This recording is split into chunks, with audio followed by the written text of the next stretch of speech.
la ciencia moderna nace a partir de Descartes, que nos pide que analicemos y separemos hasta llegar a los componentes esenciales mínimos, pero me parece que nos hemos olvidado de la segunda parte, o la tercera parte que pedía Descartes, que era que todos esos componentes mínimos los juntáramos y lográramos la síntesis. Entonces todos estos planteos, esto de buscar la molécula, como, o sea, ya lo último, ya no es ni el átomo, ya ni sabemos cómo lo llamamos, ¿no? Me da la impresión de eso, de que seguimos analizando, e incluso, como decía bien Juan, incluso Marcelo, buscando diagnósticos, y resulta que nos perdemos en eso, invertimos cientos de miles de millones de dólares, yenes, euros, pesos en eso, y nos olvidamos, me parece, de lo fundamental. Lo fundamental es que somos complejos, somos difíciles y que necesitamos cosas básicas para vivir. Me parece que nos olvidamos de eso. O sea, esta escalada científica a mí me aterroriza realmente. Cada vez que escucho estas cosas me aterrorizo cada vez más, porque digo, nos vamos a perder en el análisis y no vamos a lograr nunca sintetizar y encontrarnos con seres humanos que, bueno, que tienen otras necesidades además de ser analizados y diagnosticados, me parece. No, yo coincido con María Luisa, pero bueno, hasta cierto punto. El avance de la ciencia en el último siglo es incomparable al de los últimos milenios. Los últimos 80, 90 años fueron de un progreso increíble, así como la producción y el consumo de energía. Lo que pasa es que, es verdad, el avance de la ciencia no necesariamente se acompaña de un avance en las ciencias sociales o las ciencias, digamos, en la cultura, en la comprensión de la sociedad, en lo que tiene que ver con la empatía, la relación también con los pacientes. Hay tal vez una disociación, pero no queda otra. Digamos, me parece que a veces hay que llegar a lo inductivo para después generalizar y ir a la metilación, a la molécula, si no el avance de la ciencia es imposible. Lo que pasa es que no se acompaña de un avance en lo que llamábamos en alguna época las ciencias morales, ¿no es cierto? Es decir, la respuesta que plantea Marcelo a esto es que cuando vamos a pensar la educación, no pensamos, seguimos pensando en este análisis, es decir, en buscar los elementos en el gen y en la genética que podamos modificar para conseguir niños ultra, super, ¿qué? Ultra, super, ¿qué? Inteligente, ¿qué quiere decir inteligente? Saber matemáticas. Y después construir armas y destruirnos, es decir, yo creo que no hemos encontrado esa vuelta de Descartes, ¿no? De volver a sintetizar alrededor de cuestiones que realmente son importantes, que son las cuestiones morales, las cuestiones de las relaciones, las demás. Bueno, sí es importante, la ciencia sí es importante, que se conozcan las moléculas, pero vos fíjate que hay más análisis y más diagnósticos que terapéuticas.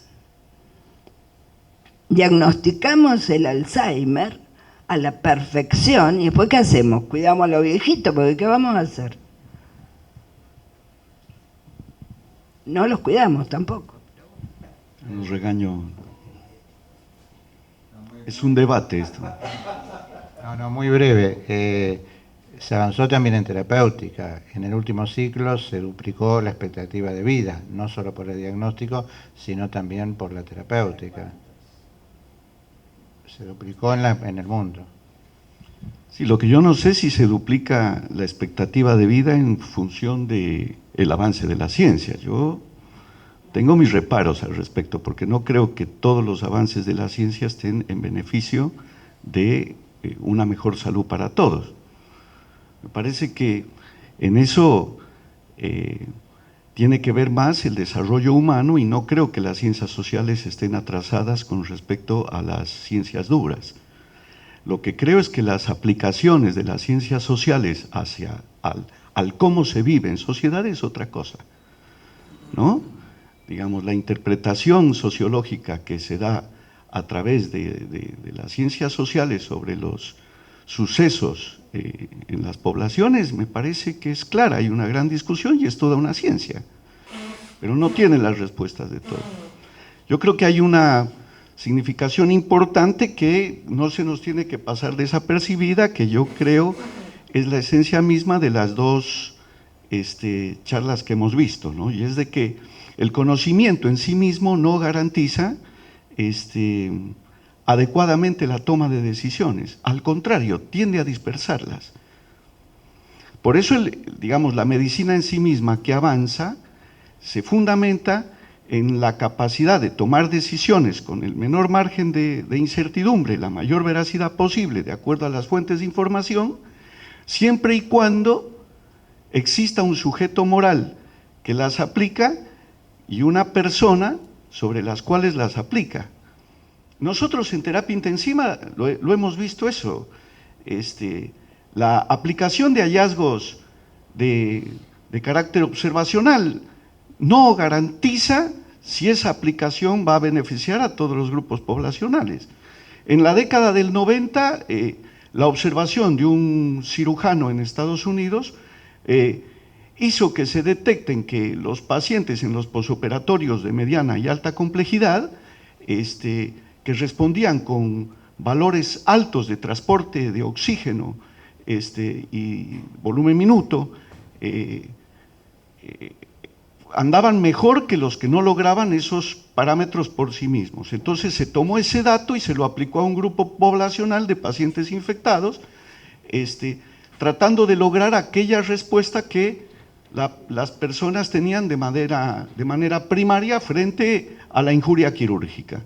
Entonces, los pacientes injuriados quirúrgicamente tenían tales y tales valores, se buscaban esos valores en otro grupo de pacientes, y lo que vio quien investigó esto, el primer trabajo lo publicó Shoemaker y después de fue Hayes, lo que vio Hayes en su trabajo cuando intentó reproducir el evento biológico del primer grupo de pacientes quirúrgicos en los pacientes sépticos era que se morían más rápido. ¿Y cuál fue la reflexión y la capacidad de esta médica y científica norteamericana? El haberlo publicado, el haber dicho no sucede esto. O sea, si yo trato de perturbar la respuesta biológica de un individuo, tratando de llevarlo a una respuesta supranormal, de manera artificial y no personal, o no como una respuesta propia del individuo, yo subvierto la biología de adaptación de ese paciente y los pacientes empezaron a morir más rápido que los que no se les aplicaba esta conducta. Y tuvo que suspender el trabajo y lo publicó así, que fue una bomba ese momento. Acá está el doctor Apesteguía, que es un especialista en terapia intensiva muy connotado, que fue toda una discusión cuando se publicó el trabajo de Hayes. Pero bueno, ahora, ¿cuál fue el contenido real de esa información que nosotros recibimos? El contenido real es que hubo una persona que fue capaz de ir en contra de lo que se había visto, ¿sí?, en admitir que los pacientes se morían más aplicando una terapéutica X que se había propuesto como la panacea y que no era la panacea. Y para hacer eso se necesita valentía. También se necesita un grupo editorial que sea capaz de publicarlo, ¿no? Porque sobre esto hay un gran interés también económico. ¿Por qué se busca la fórmula X, la molécula tal o la...? Y bueno, porque parte de nuestro cuerpo deja de pertenecernos. O sea, los determinantes biológicos que se utilizan, por ejemplo, para la detección precoz del cáncer, en realidad nosotros ya no somos dueños de esos determinantes biológicos, porque los kits de investigación están patentados. Entonces nosotros terminamos pagando por el determinante biológico a una empresa que no sabemos cuál es.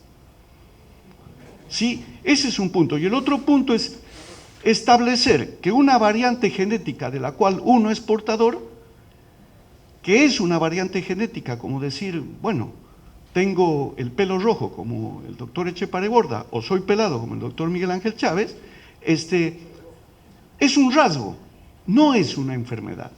Pero el equiparar una variante genética con una enfermedad genera todo un espectro de situaciones de las cuales las personas, una vez involucradas, difícilmente puedan salir.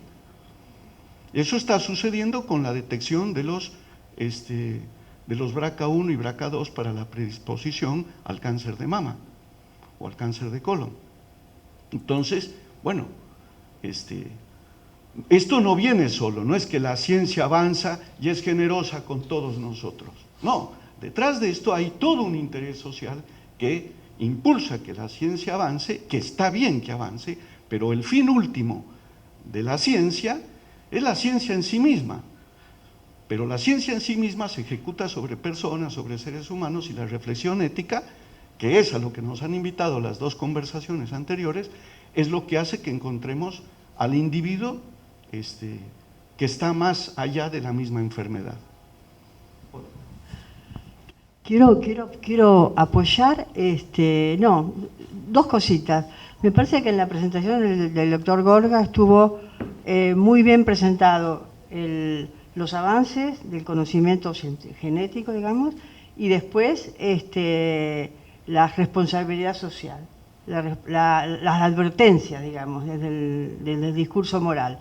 Creo que estuvo presentado. El tema es de énfasis y no tiene que ver con el presentador, sino que tiene que ver con la sociedad. En la etapa que estamos viviendo hay una admiración por los avances y los desarrollos en la comunidad, se está instalando en la comunidad, pero por otro lado,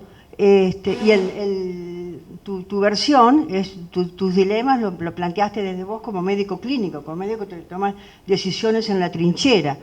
Pero también son dos momentos, el médico, ustedes cuando están investigando y ustedes cuando están enfrente del paciente en las decisiones clínicas. Esos son dos momentos del mismo accionar del equipo de salud.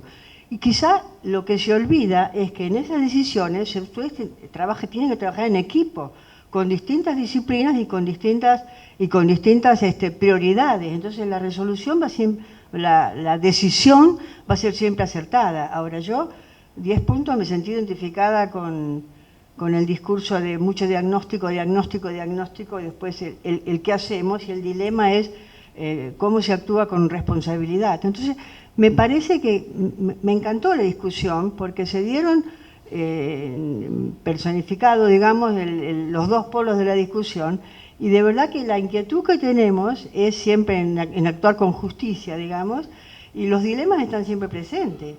Me parece que la discusión entre natura y nurtura, hace 80 años que ya desde las ciencias sociales se llegó a un acuerdo. No existe lo biológico puro, y siempre está ocurriendo en un ser humano, en una comunidad y una historia. Lo que pasa es que los mismos, así como hay psicologismos y hay reduccionismo biológico, reduccionismo psicológico, y también nosotros vemos a veces, ponemos mucho... Desde las ciencias sociales ponemos mucho énfasis en las variaciones del entorno y nos olvidamos, no estamos formados para ver lo genético, lo biológico, pero lo importante es que si se trabaja en equipo, y todo es científico, se logra una mirada más humanizada. Y en equipo, no solo desde el equipo que interviene, sino familia, entorno, comunidad, o sea, que estén realmente enlazados los sistemas de pensamiento en un trabajo conjunto. Eso es la conformación del equipo en la atención médica, que te salva. Pero me gustó la presentación del doctor Gorga, porque presentó siempre la advertencia al final. Quizá, no sé si el énfasis cuando uno está en el discurso, o también lo que pasa en la sociedad, que estamos atacados por todos lados con los discursos de los avances y queremos aprender los términos nuevos. La vida no pasa por ahí, la felicidad no pasa por ahí, la humanización no pasa solo por ahí. Quizá hay más énfasis en eso, y bueno, está la industria metida, lo sabemos, la discusión que hemos tratado varias veces, ¿no? Pero me parece que acá se dieron todos los elementos y me encantó la discusión. En general, el que administra todo u ofrece al paciente todos estos avances científicos es el médico. y es el paciente el que compra la oferta. Tu charla, Marcelo, empezaba con la oferta de detectar un gen para tener la persona ideal. Y yo soy médico, ginecólogo, me dedico a la reproducción y veo a los pacientes que me consultan que yo no estoy en ningún instituto, entonces a veces el médico particular es la vía final del paciente que fue cosificado en los institutos y quiere ir a una atención más personalizada. Y entonces uno ve que en los centros de reproducción les venden cualquier cosa. O en otras instancias, pacientes que vienen a operarse y que el doctor le dice que tiene que utilizar un aparatito especial por el cual le va a cobrar 10.000 mangos, $10.000 adicional. ¿Se les miente al paciente o se les vende el producto enlatado por intereses personales del médico o del instituto? Y los pacientes compran. Entonces, mi inquietud y mi pregunta es cómo estas reflexiones éticas honestas se pueden trasladar a la educación del médico y advertirle a la población de que la felicidad no pasa por el hallazgo último genético, sino que la plenitud del hombre es algo mucho más amplio que el último conocimiento científico, ¿no?